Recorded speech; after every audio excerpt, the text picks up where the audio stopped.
அனைவருக்கும் வணக்கம். இப்ப நம்ம சளித்தொல்லை பத்தி பார்த்துட்டு வர்றோம். அதுல வந்துங்க, அந்த உணவு எந்த மாரி உணவு எடுத்துட்டா சளி பிடிக்காது அப்படின்றத நான் சொல்றேன். அதைய மட்டும் நீங்க சாப்பிடாம விட்டாலே போதும். அப்படின்னாங்க ஐயா.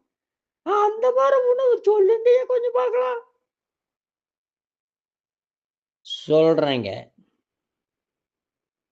காலையில நம்ம நெல்லிக்காய், குளிர்ச்சியான உணவுகள் சாப்பிடுறத தவிர்க்கணும். மழையில நனைஞ்சிட்டு வந்துட்டாலும், தலைய நல்லா துவட்டணும். ஆனா, வெயில்ல நல்லா காயணும். மழையில நல்லா நனையணும். அப்பதான் சளி புடிக்காது.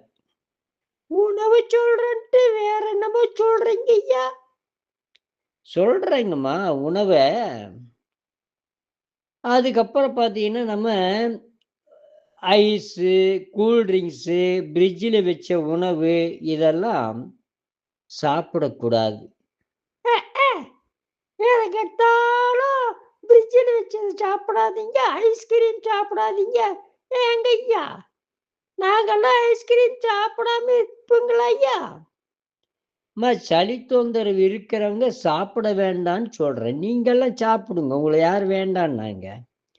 சளி உடம்புக்காரரு, சளி தொல்ல புடிச்சவங்க சாப்பிடக்கூடாதுன்னு சொல்றேன் நானு.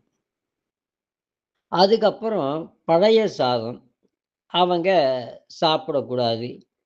நேத்து வச்ச குழம்பு, இன்னைக்கு காலையில ஃப்ரிட்ஜில வச்சு சாப்பிடக்கூடாது.